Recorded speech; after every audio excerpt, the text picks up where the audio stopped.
Alors le spectacle, c'est un concert symphonique. Ce n'est pas une comédie musicale, c'est vraiment un concert symphonique. C'est une invention d'une organisation qui s'appelle VEDEST, qui prend les plus grands talents français qui les amène en Russie. Donc c'est une organisation de Français d'origine russe. Et donc ils ont inventé ce grand spectacle, ils nous ont montré les images de synthèse, de la scène. Et c'est un grand spectacle symphonique qui d'habitude est fait avec l'orchestre ukrainien, mais que ce soir, il sera fait pour l'occasion du 50e Festival de Carthage, il sera fait avec l'orchestre tunisien. Donc voilà. Et qu'un jour, un compositeur qui travaillait pour Zazie, compositeur arrangeur qui s'appelle Jean-Pierre Pilot, il m'a rencontré dans une ville de Belgique qui s'appelle Liège, et qu'il a téléphoné à la production donc d'Ovatia et Albert Cohen en disant je crois que j'ai trouvé le mec qui peut faire Mozart. Donc j'étais trouvé de façon sauvage. Je t'ai trouvé dans la rue, pas dans un casting. Et ils sont intéressés de comme je vivais, et donc du coup ils m'ont demandé de venir au casting, chanter une fois. Au début je pensais que c'était pas une bonne idée parce que pour moi, dans un pays de puristes comme est la France de musique classique, interpréter la vie de Mozart en comédie musicale, ce n'était pas une bonne idée pour moi. Mais quand j'ai su que ça allait être fait de façon grande et intéressante et de qualité, alors j'ai dit oui, ok, ça vaut la peine. Et donc je suis allé là, je me suis produit et ils m'ont découvert et ils ont dit ok, c'est lui. On est déjà protégé par le festival, c'est-à-dire qu'il y aura le public du festival, donc on est dans le cadre du festival.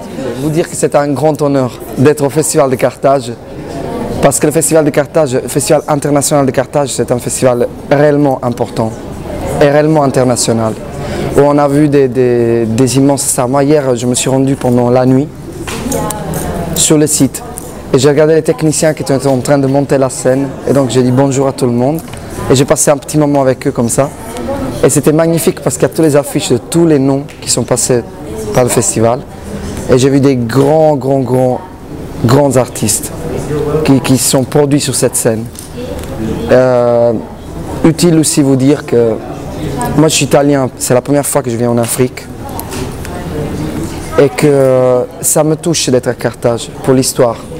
Alors déjà Carthage avec Hannibal, ça a été la première ville qui a fait quelque chose de bien contre les Romains, qui a su affronter les Romains. C'est une ville qui a été détruite beaucoup de fois. Elle a été détruite plusieurs fois, Carthage, et c'est pour ça qu'il reste peu. Mais ce qui reste, entre les choses qui restent, c'est l'aréna. Et donc, j'ai ce grand honneur d'avoir un grain de sable d'histoire aussi dans mon cœur pour moi à Carthage. Comme ça, pouvoir toucher les pierres de l'aréna, pour moi, c'est déjà une victoire.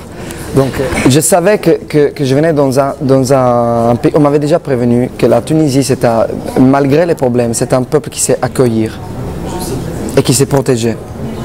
Donc je sais que vous aimez les êtres humains, je sais que vous savez que vous êtes sérieux à ce niveau-là dans le travail. Donc je savais que je venais dans des bonnes mains, même s'il y a des problèmes au niveau politique, etc.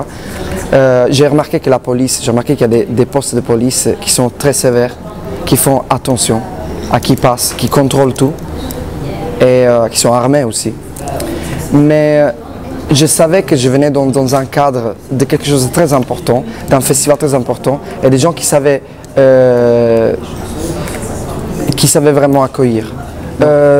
C'est pas des projets, en fait c'est des objectifs. Ça ressemble plus ou moins à des rêves. Moi je voudrais en fait m'approcher au peuple africain en général, que ce soit du nord ou du sud, pour pouvoir de temps en temps jouer dans ces terres-là, parce que c'est au niveau humain c'est très enrichissant, et parce que c'est des gens enthousiasmés par l'art, par la musique. Hier je suis allé dans un cabaret typique, écouter de la musique tunisienne, exprès, pour voir comment les gens ressentent la musique. Elle est jouée très bien. Il y avait des musiciens qui avaient une certaine intensité, et j'ai découvert deux chansons que j'adore. J'ai découvert une chanson que je ne saurais pas vous dire le titre, mais il y a quelqu'un qui m'a promis qu'il me l'écrit, et que c'était une chanson formidable, qui a commencé lentement et qui après avec un grand rythme est très bien interprétée. Donc c'est génial, c'est super. C'est-à-dire que je faisais que des concerts, je me rendais compte de rien. C'était que de l'instinct. D'accord. Donc je me produisais à gauche, à droite, dans des gros concerts où je courais, voilà. C'est-à-dire que mon amour de la musique était directement exprimé en énergie. C'est peut-être pour ça que j'en suis là, dans un pays étranger, en train de chanter, dans un festival aussi prestigieux. Parce que pour moi, la musique, ce n'est pas un jeu. C'est comme une espèce de forme de prière, vous voyez? Donc pour moi, c'est spirituel, la musique. Donc voilà. Je n'ai pas une religion précise, mais j'ai une sensation de Dieu. Ok? Et c'est une sensation honnête. Donc le même amour que je porte aux gens, je me force d'être transparent et humain, vraiment humain, c'est-à-dire et généreux, gentil.